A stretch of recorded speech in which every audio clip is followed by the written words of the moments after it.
Hi, Erin. It's so great to see you here tonight. Yeah, you too. Glad to be here. So we already have some questions. I did want to because I mentioned it just in passing about the Empowered Women's Retreat, but we're still getting positive feedback. We had our first Empowered Women's Retreat in January, and we're still getting positive feedback about that experience where it's kind of layering down and people are it's integrating, I think, more into each person's experience.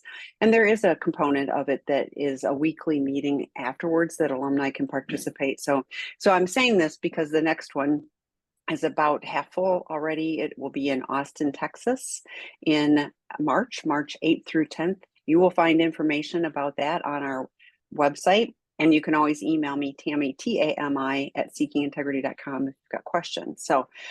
But without further ado, I'm going to start. Okay, the first question: do sex addicts fall into an ADHD spectrum? My husband is so forgetful, etc. So not formally. In other words, there's no definitive correlation, but we see trends, certainly. One common trend would be OCD. We see it frequently. And ADHD, whether or not they actually have a diagnosis or not, is, up for discussion. What I will say is that many addicts are preoccupied, right, by a number of different things, but especially in active addiction. I look back at my own.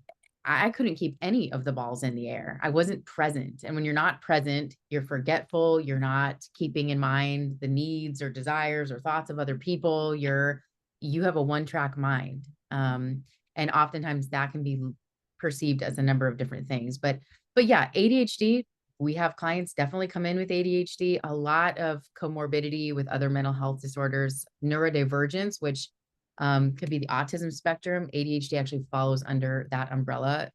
We have trends with that as well.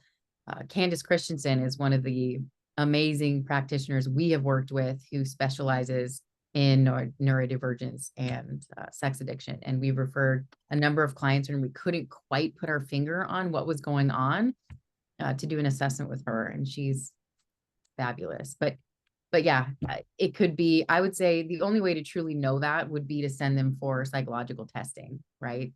Even therapists can diagnose ADHD. I mean, we can diagnose it, but really you want to have some good testing done. But again, addiction in itself is majorly distracted, not present. So I could see Yeah, how this would come up. yeah, and Dr. Rob did a podcast with Dr. Todd Love, very confusing, Troy Love and Or you Todd thought, Love, about ADHD. And yeah, I'm getting diagnosed. If you really have ADHD, it is important. I did a webinar with him too, and you can email me if you want the link to that. Actually, I'll find it and I'll throw it in the chat.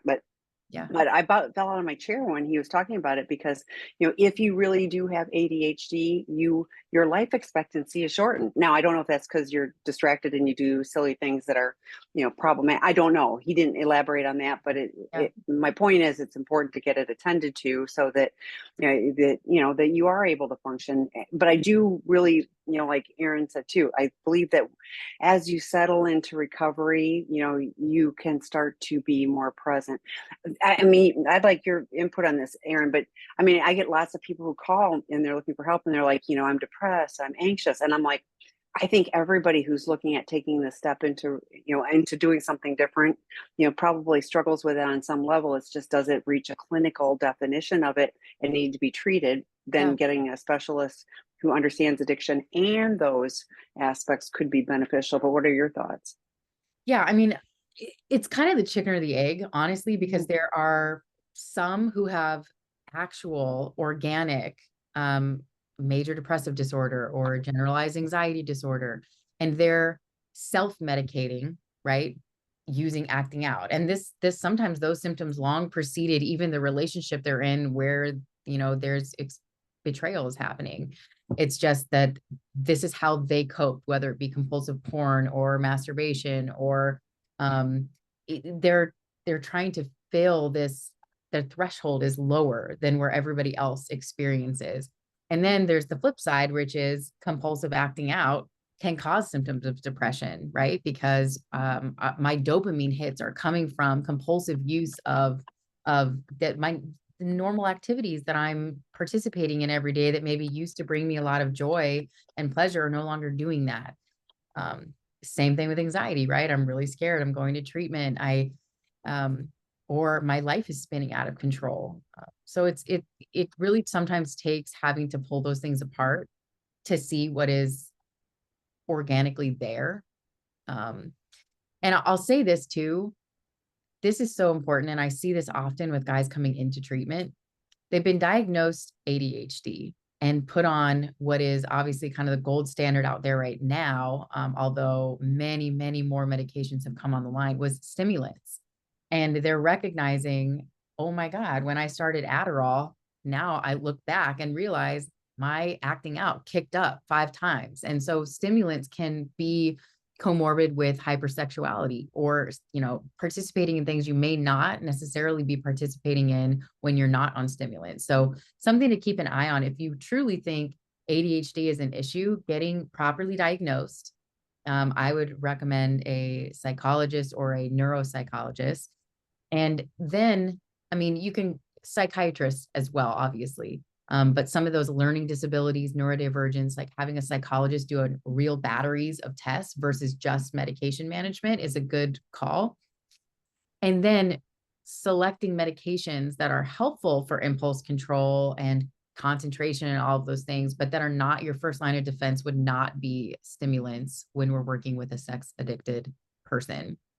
And there is a plenty of options out there now that are non-stimulant that actually seem to be pretty effective. Strattera is one of those. Wellbutrin is actually commonly used now as well. So there's options to talk to someone about. That I always throw out.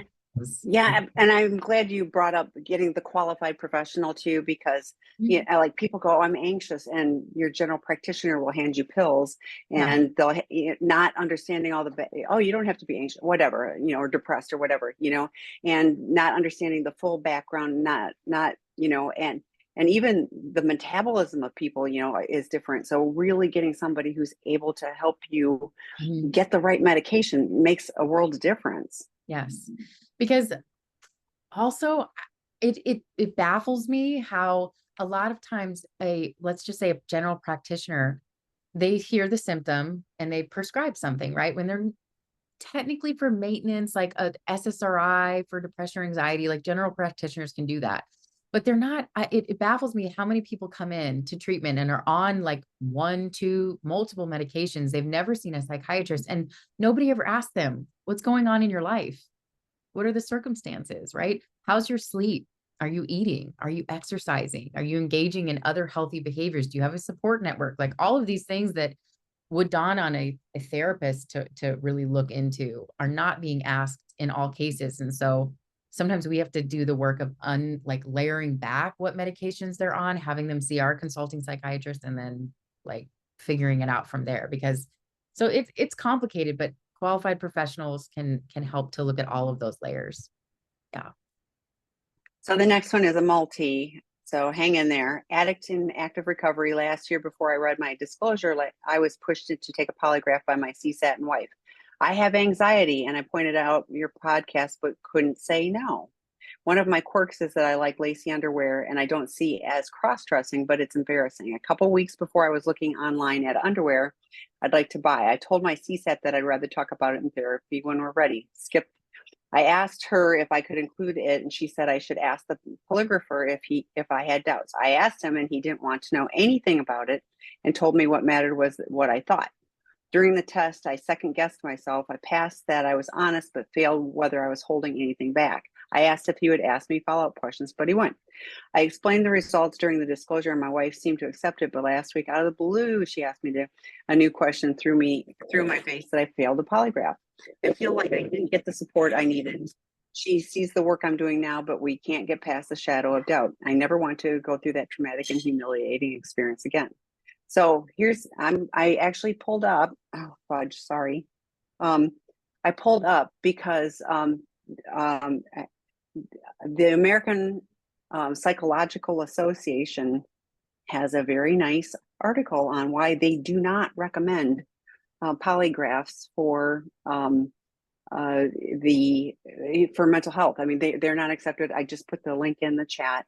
You know, please look at that. And I think it's interesting too. And Erin, I'd like your input on this, but you know, but I couldn't say no. And like Dr. Rob talks about this a lot on there's a peer case consultation group on Tuesdays where CSATs, professionals that are doing these come, and we've talked about this a lot, including that's where I got this particular article. I'd done some other research, but there's no efficacy test, there's no protocol. Even the question of, I'd have to go look because I had a cheat sheet on, you know, the question asked about, I'm lost it now, but anyway, the question that got asked, if you're, it's those always all encapsulating, did you leave anything out? You know, like that's a really big question. And I think that's one of the questions that even the Polygraph Association does not permit. Most polygraphers are not trained for mental health, you know, things. Lots of them are, you know, cops or, you know, side gig things. So, you know, and you have anxiety, you know, a polygraph just measures stress. It does not measure honesty. So I can understand that you did not, you know, you did not completely pass. And guess what? Somebody, you know, for you partners, that if you have somebody who is really adept at lying, they can pass and lie. Like I know some people perceive that they're all good and I've learned everything and it's all good. Great. If it's working for you, great. I cannot tell you, I bet probably at least once a week from somebody with situations like this where it set the entire relationship back. So, you know, that's not the point. And there's lots of other ways to measure honesty, including your actions. You know, you say, I'm doing well, I'm active in recovery. And so yeah, so I'm sorry. And I'm not surprised, but Erin, what are your thoughts?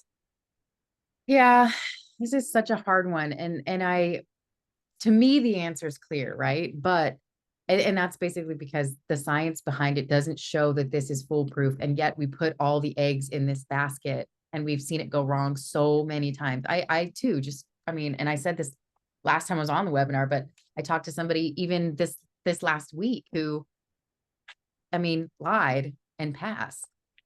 And now he's like, I'm going to take that to my grave. You know, no, you're not. And so, and that was just somebody calling in and asking questions. And realistically, what is challenging about this is the barometer of trust is a failing or fail exercise instrument. Yeah. When action, and it is challenging, and how sometimes I face this, like, how do you tell a partner, you know, that their barometer of trust is their actions and learning to trust themselves again and all of this, when they're like, I trusted this person blindly for 30 years and now I can't trust anything. And if there's no foolproof, but the truth is even that is not. And so we've seen it go awry, like just multiple times. Two results that say two different things, same questions read by two different people. We've seen people absolutely tell the truth and lie because they were just so anxious. Plus there's a bunch of nuance in some of the questions, like, did you hold anything back? That's so broad. Anything. Yeah. Yes, I held back, you know. It's just, it's a challenge, and it's really difficult to come back from that. Once there's a failure, it's really hard to come back from that, because even the actual steps, the action steps that show recovery, I'm showing up, I am working towards, I'm doing everything I'm saying I'm going to do. I'm respecting your boundaries. I'm learning new ways to be present and empathize and communicate and all of those things. It kind of goes out the window when now there's this looming shadow. So I'm really sorry to you, Todd, that this happened to you. Obviously, I'm sorry to your partner that she's in this place in the first place. And I mean, there's a lot of I'm sorry that you're in this space, but this is why I think we do speak out to the fact that the polygraphs are highly controversial, and not evidence-based in this arena.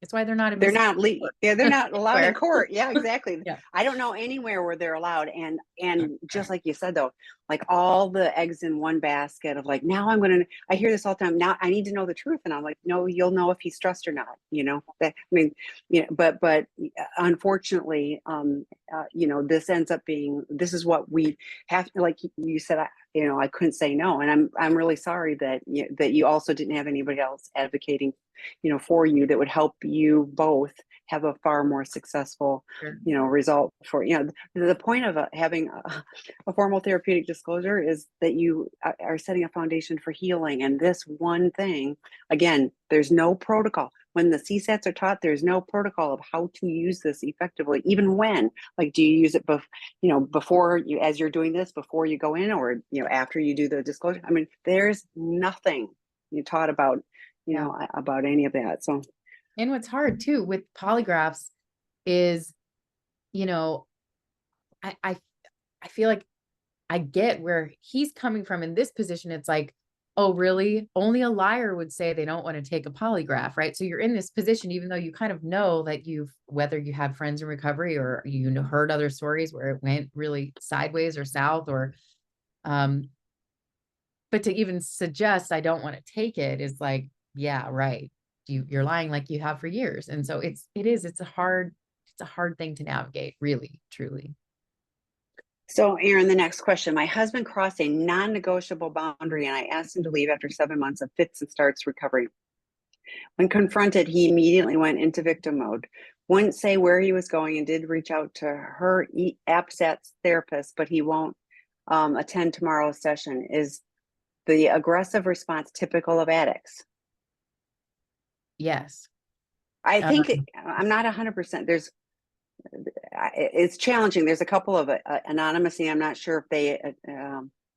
Well, let's just yeah, it's okay. because it. Go Yeah. ahead. So we talk about this often in treatment, and I kick the guy's ass with this one, which is oftentimes these guys, especially the ones that come off as narcissistic, have some of those traits. What they're hiding is a really low self-worth, low self-esteem, fear of abandonment, whatever it might be. And when they're confronted, whether that be just feelings, my partner has feelings right now, going into victim mode immediately allows for them to not take responsibility. They don't have to deal with it. Because and we've had some even that go so far as to, like, threaten to complete suicide, and I just talk to them about how unfair that is. Your partner has been hurt and betrayed and traumatized, and they want to share feelings with you. If you're laying on the floor over here, you're not holding the space for their emotions, for any opportunity for a discussion. They don't get to have feelings. They cut you off of your feelings. And then to do things like, well, I'm not going to come to the therapy session tomorrow. I'm leaving and I'm not going to tell you where I'm going. Just so,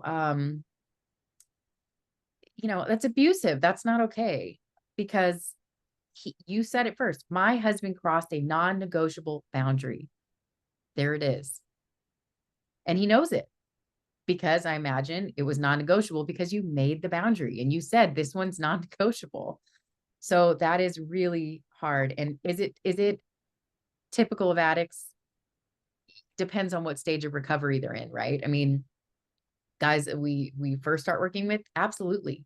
This is what they've been doing. I can't, I cannot tolerate the conflict, and I can't tolerate what really is under that is the shame. The shame, the threat of abandonment that's potentially looming. I can't deal with it. And so I'm going to flip the script on you. I'm going to disappear. I'm going to run away. I'm going to become the victim, using all the old tricks that have worked for many years to make you feel like you can't have a voice. And I would just say, whatever your non-negotiable boundary was, meaning there was a behavior or you walk that out, whatever it is. Typically, non-negotiable means separation, or we're ending our relationship. And I would say that if that was your intention at the time, walk out, whatever it looks like. Take some space, because in this moment, he's still clearly trying to drive the narrative of where this is headed. and I recognize your name, and it makes me really sad to hear. Really sad to hear. Yeah, but and the fits and starts of recovery, to me, that is, there's no recovery. Like if you're either in or you're out. Like there's no straddling the fence. I say this all the time. It's a picket fence, and it's really pointy, and it's painful. So Mhm. you're either in recovery and willing, and you're moving forward with it, or you're dabbling, but you're still on a cycle of addiction where you're still acting out. But like this is at best a dry drunk. If, let's say, the recovery has stopped, there's abstinence, guess what? There's no recovery going on. I mean, that is the same behavior that somebody 100% in active addiction would be doing. So yeah, I was thinking, good for you for holding your boundary, and healthy boundaries for you. He shows up or doesn't show up. Debbie Allen did a webinar last summer, and talked about 3 circle plans for partners, and for some, having on the inner circle of monitoring what he does or doesn't do. Like he goes to a session or he doesn't.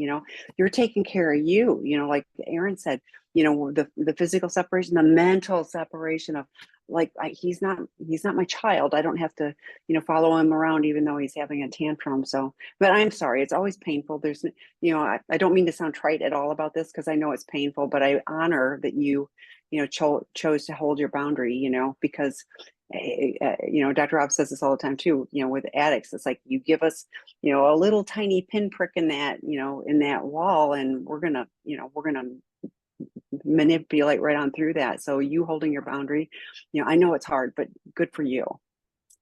Yeah, I was saying to and there's a lot of questions, so I want to get to them. Some of the guys in treatment, like this past month, that the best gift they can give their partner is learning how to hold on to themselves when they're in this process of healing. Because I said, anger is going to come, emotions are going to come, there's going to be a roller coaster, there's going to be questions, you're going to be confronted. If you take every single thing personally to the point of it bypasses your adult self, it hits an inner wounded child, and you turn into that child, you've taken away their opportunity to have feelings. It says we teach, like, breathe into your spine, sit up, and say, I can hold this space. I can hold these emotions. I don't have to inside say, I am a piece of shit. I am a terrible person. I am, like, going to the shame spiral totally takes away your ability to be present. And so not taking everything personally to the point where it goes all the way back to your childhood trauma. And now I'm no longer in this conversation. I'm just in defense mode, because it's not helpful. And so that's a tip for the guys out there. Like, breathe in, say, I know I'm worthy of love. And in this moment, I'm simply in a conversation where I'm helping my partner heal. I'm helping hold the emotions that she's experiencing right now. Right. Yes, it makes a big difference. So Troy Love and I did the webinar, the last, and he did a role play with being defensive. He did a very good, I call him, the 4-year-old, he's having a little tantrum and stuff like that. But I worked on holding the boundaries of what, and did not buy into his, defensiveness. And all it does is escalate everything. It's like we can do the same old thing and point fingers and all of that kind of stuff, and it doesn't resolve anything. So but for you, you made a choice for you, and that's good. It's not easy. Okay, can you describe? And I've not heard this term before. Can you describe how good recovery differs from what I've heard called boutique recovery? Have you heard that term? Yeah, I have. Okay. I mean, so it's not a pick and choose game, right? It's kind of Oh, nothing. Like, especially in the earlier days, right? As you have sustained recovery and you are okay, which is why I would say, like, 90 and 90 is in the beginning, it's the front end. As you move through recovery, you're deciding what aspects. So will you have to go to 7 meetings or some 14 meetings a week for the rest of your life? No, that's not it. That changes as recovery is growing stronger, as you're building a support network, as you has good coping skills, as you are, working with the sponsor, you're going through the steps. So good recovery is, what is the indicated recovery plan look like for you right now? Are you taking suggestion from people who actually know? Are you going to meetings? Are you working with some kind of a, a CSAT therapist? And I don't know how long this person has, but I would just say it's it's bulkier in the beginning. It's like, I don't trust that my own devices that got me into this place are going to get me to the next place without some daily reprieves from the compulsivity of what I do and the destruction that I cause. So I am 100% loading up.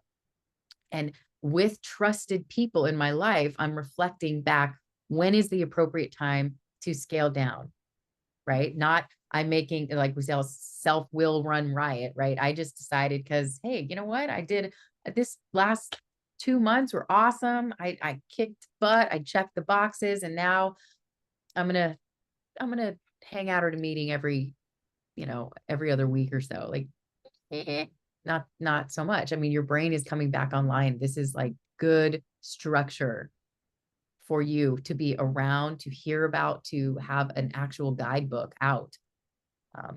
And so the boutique thing is like picking and choosing what sounds good when you feel like it. Having good recovery is like, I have a plan and I stick to it, whether I feel like it or not. You're never gonna wake up and like feel like, today, I'm so glad I'm an addict in early recovery, and I'm so glad of all this destruction. Like, in the beginning, you're not gonna feel like it every day, and you do it anyways.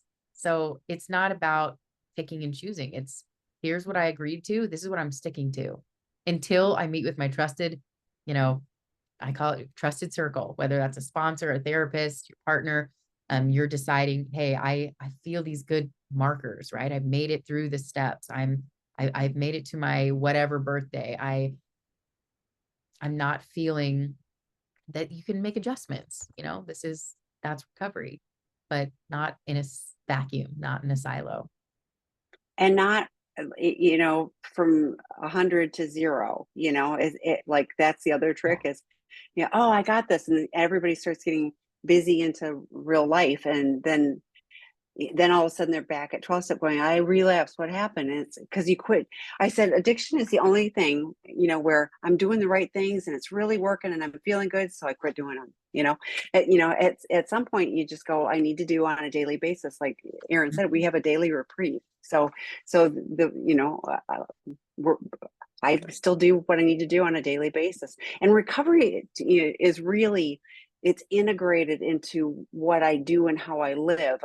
Like I can probably tell you, like, I do a 10 step every day. I'm constantly living in 10, 11, and 12. It's important for me. When I go to a 12 step meeting and somebody's sharing their first step, I've been to hundreds of them. And you know what? I can always learn something more. Why would I want to miss out on that? Why would I not want to be a lifeline for other people? So yeah, we have to get back to life too. So figuring out that balance, but like Erin said, do it with trusted people, because we will pick in correctly, because that's just how our brains work. So We'll choose the easiest route.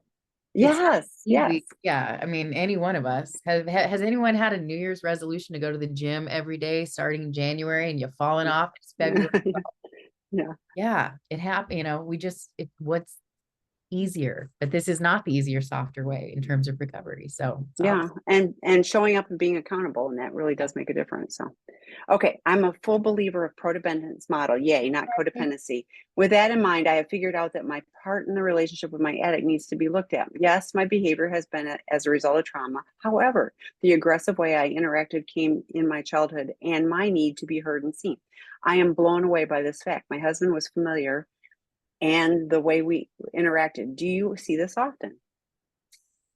yeah. So here's the thing with Prodependence. It doesn't mean that we don't look at our part ever. It just means that, especially for clinicians, when somebody is in crisis, to immediately go to partner, you should probably look at your part.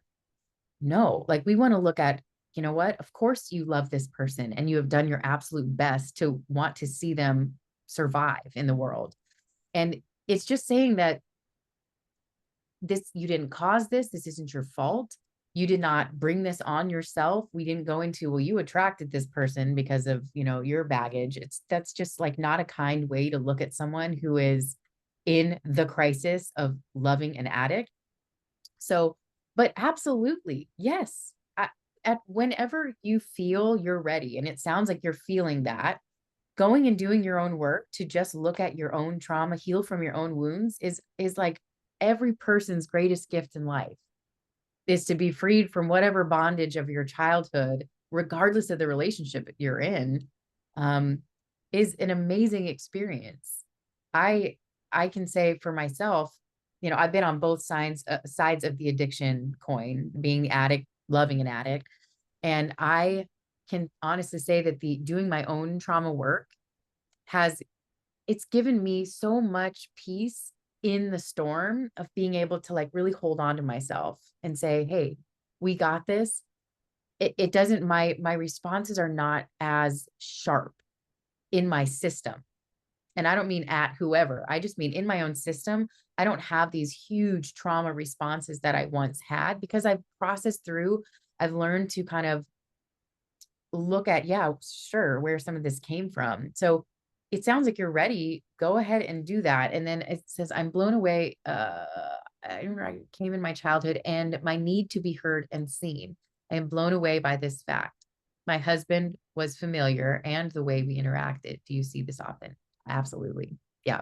We all act out our childhood in our relationships. Like we were only taught one way, and that's the way we came into this world. And so our attachment style plays into that massively. The largest statistically paired up attachment styles is an avoidant and an anxiously attached, which is like the run and chase constantly, and it feels like no one's getting their needs met. So learning more about your attachment and where your attachment style was formed gives you some really good pointers on how to best love yourself in the midst of whatever you're going through, not just relationally. Yeah. So, and as a betrayed partner, if you haven't been on Troy Love's Thursday drop-in group, he talks about, betrayal wounds and abandonment wounds and neglect wounds for partners. So it's every other Thursday. He does that every Friday. He does it for the male addicts, but he does that with partners. I find that, I mean, it was so helpful just to be able to own, I have a massive abandonment wound. So, Yes. when that gets poked, to be able to go, oh, my abandonment wound is getting poked, and having the language and the ability to keep it in my executive part of my brain rather than and reacting. It makes it's meaning, and just like Erin says, to be able to hold a space for myself and to settle things and to be able to think things through, it is a gift. And again, like Erin said, nothing you did or didn't do caused him to do that. But yeah, we all, I don't think anybody gets to adulthood without some bumps and bruises. So looking at like not having to lug that all around for the rest of your life, it is a gift. So Yeah. And I realized this in my own experience. Even when my partner's behavior justified me being angry and raging and all the things, I woke up one day and was like, who do I want to be? Who do I want to be? Forget his behavior. Like, who do I want to be? And I decide I don't want to be angry all the time. I don't want to be reactive all the time. I want to set an example for my kids where they see me pause and I'm able to de-escalate myself before I respond versus react. And I had to do my own work around that because it felt like the reaction was like guttural, like it came from somewhere else. And I didn't even have an opportunity for my prefrontal cortex to like navigate what was going on. I couldn't even identify it. It was like it came on so strong and so out of left field. And until I did trauma work, and there's a number of amazing, beautiful ways to do that, brain spotting, EMDR I'm trained in and I've been through, is profound. I love it. Yeah. Um, Incredible experience, but it allowed me to show up in my life as the person I want to be. Because look, tornadoes are going to come, whether it's in the name of a sex addict that you're married to, or the loss of something, or the a natural disaster. I mean, none of us are immune to challenges. It's just, so getting these skills anytime in your life is wonderful because they'll come in handy. We all have a little child sitting inside of us, and until we kind of see them and recognize them, they're going to continue tantruming all day long. And it's a beautiful experience if you can do the work. Yeah, and I love what you shared about like who do I want to be and who do I want to model for my kids, Mhm. and showing that resiliency and the ability to think rather than just react. Is really an important. It's a gift to yourself and and to the kids too. So Mhm. okay, my SA husband has been attending 12 step for 2 years. He got serious about them about 6 months ago and is on step 5 now. One of my boundaries is that he needs to complete the 12 steps before I will consider reconciliation. He seems to be doing really well in his recovery. So sometimes I wonder, is that a reasonable boundary? Well, so it's not that it's not a reasonable boundary. I will just say this: how we work the 12 steps is different. So, for instance, I belong to a sponsorship family that had a fourth step that was 10 columns. Okay. Not how it was taught in the big book, but I was part of like the Pacific group shoot off. And I had people that the way we did it took a long time. Like our amends were letters that had to go back and forth between me and my sponsor. And so that the only reason I say that there may want to be a different barometer of, okay, we've arrived and now I want to talk about reconciliation, is only because there are different ways through the 12 steps depending on who you're working with. I mean, and Tammy, I'm sure you've experienced that with different sponsors. I think the key is what you said. He got serious about them 6 months ago. So whatever seriousness looks like for him, if that's, I'm not just attending, I'm working with the sponsor on a weekly basis, I'm showing up, because we want recovery to be the one place that your partner does have agency, that they do have some control in their life and even some boundaries around it. Um, and so kind of saying you need to finish the steps before we can talk makes like the 12 steps almost like I have to race through them so that I can have my, I don't know. There's some crossover there that doesn't feel quite right to me, but I think that there's a way you can rework it where you're still getting, I want a partner that is serious and engaged in recovery based on these, you know, tick marks here, and also the way he's showing up for our family, without it having to be, I don't want him to rush through the steps. I guess let's put it that way. I want him to take his time and do it right, because there is a cheap way to do a fourth step. There is a cheap way to do your amends. And I don't want that to be like, I got to finish the race so that I can have my wife by, if that makes sense. I don't know what you're, where I you, no, like I said, I do 10, 11, 12 daily. That's like, right. yes. So he can and should be doing 10, 11, 12. Those are the maintenance steps, and you can start those early in the process. Having written his fourth step, you said he's on his fifth step. So I assume that means he's imminent to sharing that with his sponsor. Great. Those are the two Big one. biggies. But like Erin said with the amends, that's the eighth and ninth step. 6 and 7, he can, those he can be working on.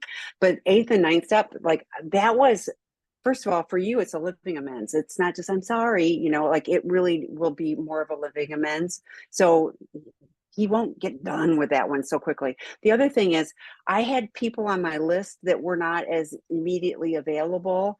And but it was amazing. I shared this not too long ago. I was in a bookstore one time, and all of a sudden I looked, and there was one of the people on my list, and I was like, well, apparently now is the time, but I was willing, and I did. Yeah, I did. And it was all good. And, I had that happen a couple of times.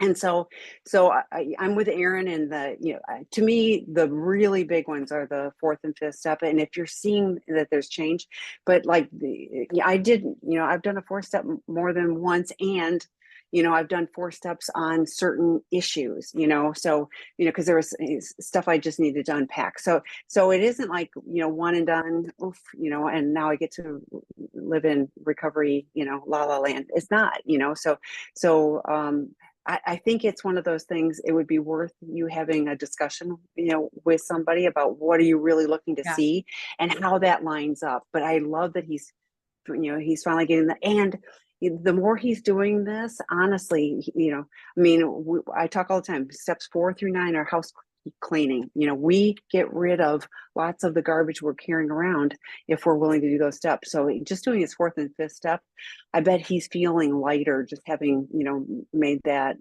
much progress. So, but I think it's also, like, yes, that's on your reconciliation. I'm looking for this, but what are you really looking to see with him? He's gotten serious about this, so what else, I mean, like, we've got the out of the doghouse. If he's got a solid foundation going with this, the out of the doghouse work group might be a really good, next step for him. Dr. Eddie Caparucci's inner child. We're talking about, our So inner children. It starts this week. It may be something supplemental like that you're looking to, see him participating, in those things too. So I honor that you're holding your boundaries, but I'm also, concerned that it may feel like Erin said, that he's got to rush through it, or all he has to do is do it once, and then he's done. So yeah. Yep. okay, after years of sneaking around, my SA partner and I are now separated, but still under the same roof due to finances. Mhm. I am stuck in rage, and he continues to choose porn over me, his daughter, and everything. How can I accept and tolerate his continuing use of porn in our home when it is such an open wound? Yeah, that's a challenge because, like you said, you don't have to accept it and tolerate it, especially not in a house with kid, but you are confined by your circumstances, which we hear that often. And really the only boundaries, that you have are ones you have control over. You can't. So if he's saying, I am not going to stop, this is going to happen. And there's no option for you to like physically separate, then you're essentially, here's the situation that I'm in. Okay. That being said, you can choose to, you know, I always say live your big, beautiful life from the other room. Like if you're emotionally separating, right? Because we cannot move apart. And he's not in a place, he's saying, I am not going to stop. He's choosing it over you and your daughter. Then everything except for the fact that you live together and safety issues around your daughter. Now, if he's watching porn in ways where she could find it, she could come across it, it's on, he's in his room and she goes in there, like whatever that is, that would be a non-negotiable for me. And in which case you might have to take some extra action there, because that could not be going on. But if he's choosing to watch porn, your daughter doesn't have access to it, you're, stating we're separated as far as I'm concerned, then I would say begin doing the work to do your own healing. In other words, you can't control. You can only control what you can control. And I know living in rage feels miserable. It makes every day feel powerless and daunting, and it actually physically feels terrible. So how can you take control of the aspects that you have in front of you, which is, okay, I have my daughter and I have the room that I sleep in, the room she sleeps in, our living room. How can you set boundaries to make this as separate as possible where you can actually begin some healing? Because if he's not going to stop, do you want to be held hostage by rage? And honestly, him seeing you take those actions is going to be a bit of a wake up call. Realistically, whoa, she's starting to reach out for support. She's starting to actually get educated on this whole topic. She's going to webinars. She's starting to take care of herself in a way that she's not just, because his defensiveness is all around, oh, you're not going to tell me what to do. Well, maybe not, but I am going to begin living my life. And you are going to be able to see that I'm getting stronger. And I no longer have to, you are not the key to my happiness. I have a choice. And if we can't leave this house, fine. I'm going to make the absolute best of the circumstances we do have, because not everybody has the financial means to just be like, get out, go get an apartment. And especially in this, economy, it's understandable. Lean into, we've got free resources. I'm glad you're here, but we've got free drop-in groups, the podcast, whatever you can do. We've talked about grounding exercises and things. There's many things that can help you just have that moment to, take a breath, without reacting. Rage is hard.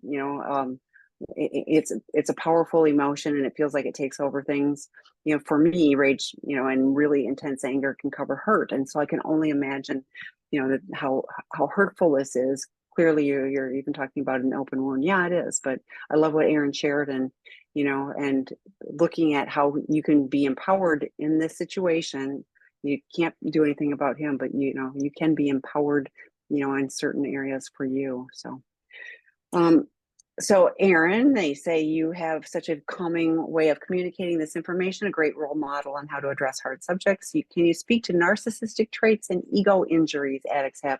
And with us, that even if partners of addicts speak as gentle as you, we are in a no-win situation. Yeah.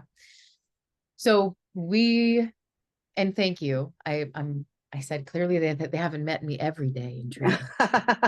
I can be, I believe in so much of what we do that it's easy for me to address a lot of this. I think the narcissistic traits, right, that we talk about is a challenge. We see it always when clients are coming in. I'd say 9 out of 10, because they're still in that defensive place, right? And it's always shame, low self-esteem, ego injuries, certainly. You don't have to walk on eggshells. You can speak your heart and your mind. But what I would do, and this is something that we have talked a lot about with our clients, is that there's ways to self-focus in a lot of these situations gives you kind of the awareness to give them enough rope to go and engage in their recovery and in their work while, hey, I'm going to do some healing for myself. Because what I find is these narcissistic traits pop up in shame. And like you said, as gently, we're in a no-win situation. So I would learn there's some amazing communication skills out there. One that I have recently been using a lot is called OMEN, OMEN. And I mean, I could go into it. We don't have a ton of time and We a don't lot have of it. Yeah. left, but it basically is saying you're bringing, so I wait until, and this is, I'll just use myself, okay, as an example. You wait until you're not in the midst of chaos right now. You invite someone into a conversation when you're both in kind of more of a neutral place. Do you have some capacity to really, I want to have a conversation where I'm able to kind of share some things with you. It's more of I'm not attacking it as it's happening. That is where you're going to find the most defensiveness. I'm waiting until I say well fed, well rested. Let's have if you want to have a productive conversation where you're getting some kind of reciprocation, right? Lay the groundwork for that. So, and really you're looking at the objective, like the fact. What is the thing that actually happened? And then you're saying, what I tell myself about it is the meaning. This is the story that goes in my mind, right? And that could be true or not true, right? You eventually get down to what your needs are and you're sharing those. But there are communication models that give the best opportunity for somebody to stay with it, even with narcissistic traits. And then there are some people who, no matter what, are going to flip the script on you. And so all you have to do is say, I knew I showed up to this situation with my absolute best, and their inability to withstand confrontation, engage in a conversation, like you can't own that. So being silent or even silencing your voice because they're so reactive, that's not an option either. I want you to feel empowered to be assertive, but there are some really cool communication tools out there that I think give you the best shot at having like a really good engaged double-sided conversation. So something to look into. So the next one, Erin, is betrayed spouse. My husband recently stated that he needs more sexual intimacy, but I still don't feel safe to engage often. If I try to gently express that I'm afraid he'll be triggered, feel rejected, and fall into a shame spiral. Sure. Yeah. Needs is not true. Right. First of all, we've had guys come in with 10 years sober, haven't had sex with self, sex with anybody. And guess what? They didn't die. Nobody died. Their penis didn't explode. Like nothing happened. They're going to be okay. So the need thing doesn't work for me. That being said, what kind of other intimacy are we creating? What kind of emotional intimacy are we creating? Why is it that I still don't feel safe? Is it that if everything is going, in other words, do I have trauma that's stored in my body and his body doesn't feel safe to me? Is it when we get to that place, I'm now finding that like old memories are triggered, and there can be a litany of things in here, and it really depends on how long your partner's been in recovery, what they've been doing in recovery, because so I can't really speak so much to like what you should be doing next in this process, because there's really no should. But couples that have found themselves being their sustained recovery, there's been a long period of time and they're still kind of struggling with finding themselves back to physical intimacy, that's where a sex therapist could be helpful down the line. And so I don't know where you're at in that process, but if you don't feel safe, you don't feel safe. Let's look at ways to build safety before. We've had women that just roll over and they feel like it's their obligation because their husband needs it or they're going to go somewhere else. And that's just like, no, don't betray yourself in this process. But I would say that you want to look at what are the blocking barriers and what are the needs that you might have to feel more safe. Is it more emotional intimacy? Is it I need to clear some of this trauma, like this complex PTSD where my brain is still so easily back to those memories? Is it we need sensitive focus or some other type of sex therapy tool that might help us gradually find safety and communication back to one another in a physical sense? Um, and you can say this too, honey, I love you and I don't want you to feel rejected in this moment or that I don't want to eventually get there. I'm just not feeling safe yet in my body. And I want to work together to find ways to build emotional intimacy or continue the trust building to get to that place. Because obviously we don't want a sexless marriage forever either, but there's got to be a process and a way that helps you to get to that place. But need can be manipulative. So don't buy into that crap. Well, and that's what I was thinking with the because you are afraid about having him feel triggered, feel rejected, or going into a shame spiral. All he's worried about is I need more sex, and so you can see the imbalance in this. It's like, he's responsible for, if he's triggered and all of those things. I was talking to a friend the other day and we were talking about this, and I was like, I'm responsible if I get nobody needs to do extra things to push my triggers. On the other hand, I need to have the tools to take care of myself if I'm triggered. You can't keep him out of shame and feeling rejected and triggered and all of those things. That's for him to do the work. And it feels like this is fairly early in the process only because you're like, trying to navigate this space and he's making it such an issue. So yeah, slow it all down. I love what Erin shared about what are you doing to be emotionally intimate. That's really where it starts. It's sex is a piece of that, but sex addicts often prove that sex doesn't have to be intimate at all, by their behavior. So I suspect that he's looking for connection, and that is his go-to for feeling connected to you. And so there's probably an abandonment wound or feeling neglected or whatever it is, and that would be the work for him to do, so that when you guys are connected, it's a real and meaningful thing. So can you speak more about hypersexuality with stimulant use abuse?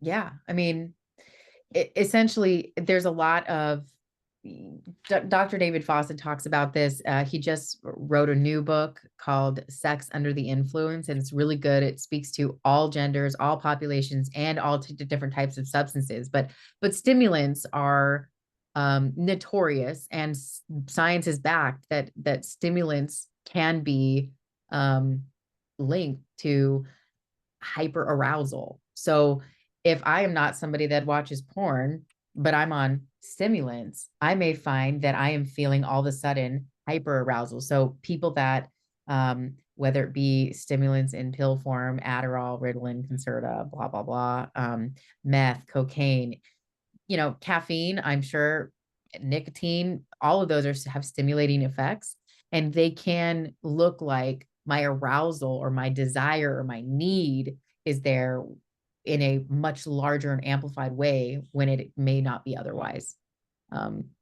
Some people see that too, sometimes with alcohol, for instance. It's more like, but alcohol is a depressant. And so sometimes what that is that my inhibitions are lowered and I'm feeling looser and in my flow. And so that looks a little bit differently. But yeah, stimulant use and abuse has a number of different connections to hyperarousal and hypersexuality. Can you speak to the fact that partners don't have to care what narrative the addict is trying to drive, and that we can stay for lots of reasons? Reconciliation is not the only reason to stay. It kind of like the person that Bev mentioned, we're staying because we're finances. So Sure. Oh, yeah.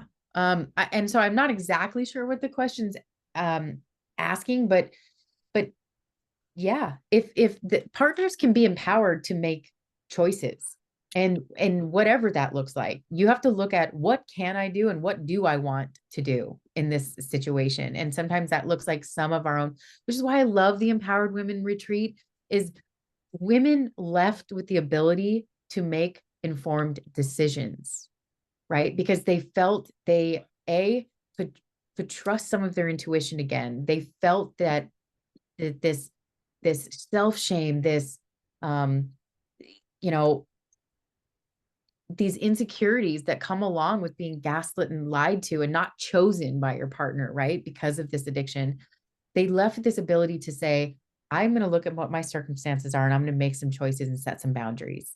And what happens outside of that is not in my control. Here's what is in my control. And I feel empowered to make those choices. And the healing was so incredible. So yeah, reconciliation is not the only reason that you have to stay. There's 1,000 reasons why. I mean, again, you have to be really privileged to be able to say, we're going to have 2 households.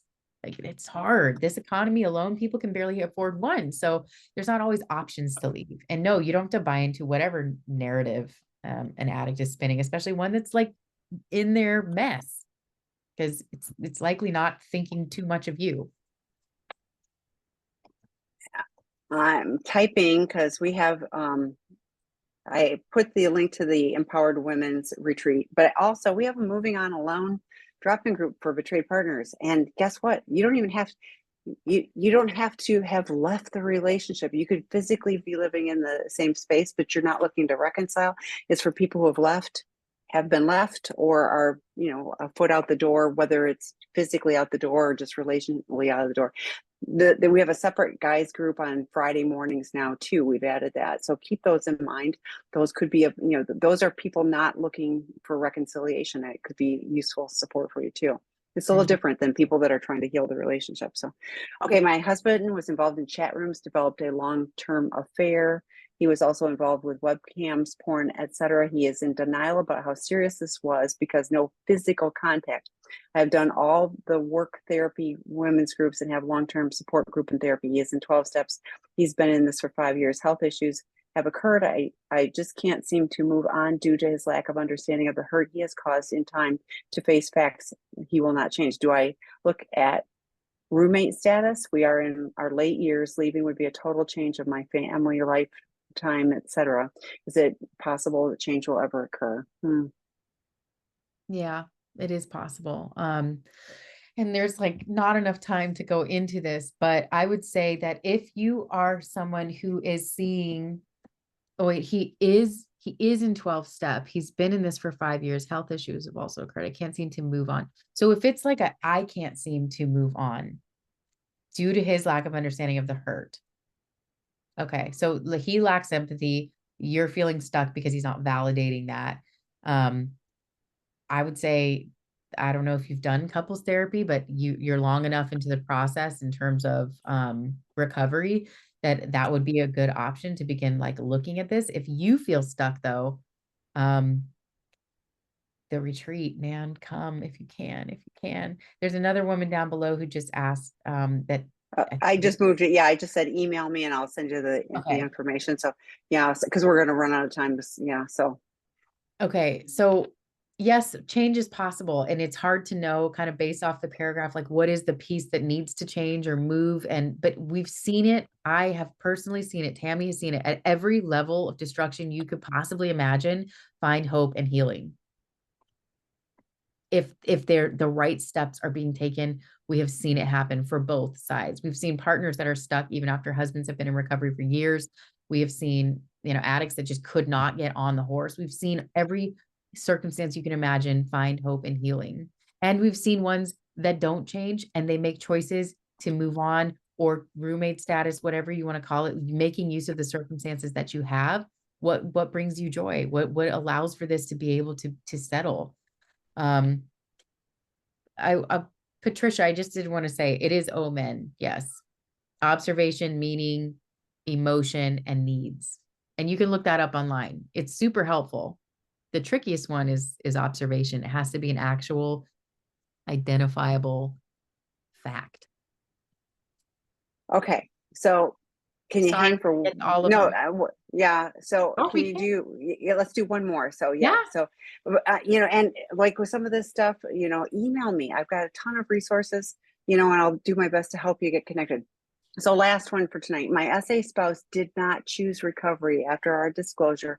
I continue to have more trickle truths, and any detail that mattered to me turned out to be untrue. Instead of speaking about these issues calmly, he became abusive and his anger only escalated. I have a restraining order due to physical abuse.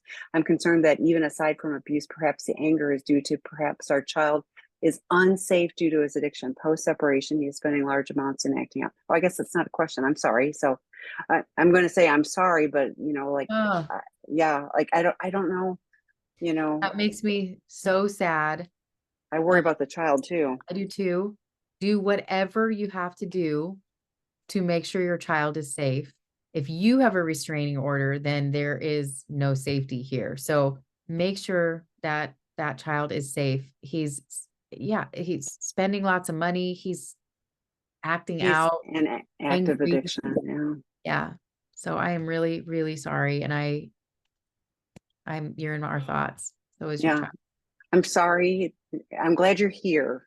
I'm sorry with this, but please, like I've put on the link in the chat, there's drop-in groups for betrayed partners. There's support, and yeah, you and your child's safety, be vigilant. I mean, it's just challenging stuff. So, okay, thanks everybody for the great questions. This video will be posted on Seeking Integrity. Lots of great content there. Dr. David, Erin mentioned Dr. David. He's on this Wednesday, and then Debbie McCrae will have another great, her stuff. I take 4 pages of notes because she's always got such great content. So hers is on Friday. So those are some of the webinars this week. I invite you to do that and any of the other resources on our site. So thanks everyone. Thanks, Erin. Thank you. Have a great night, everyone. Bye.